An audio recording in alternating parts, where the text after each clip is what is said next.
metimą? 8. Nežinau, 6 balus galėčiau duoti. 9. 5 balai.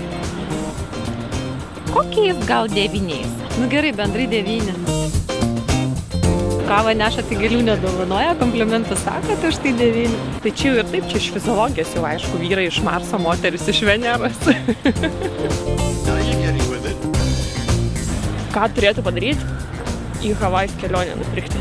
Nu, esu gavusi ekstremalią dovaną, visiškai netikėtai ir buvo žiauriai faina. Pavyzdžiui, grįžčiau namo ir man sukrauti lagaminai, bilietai sudėti, brangioji, viskas, pamiršk visus rūpesčius ir varom kur nors, kur šilta.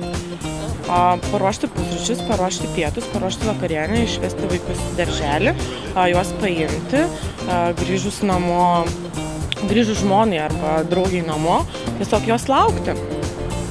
Aš rytinę kavą duočiau.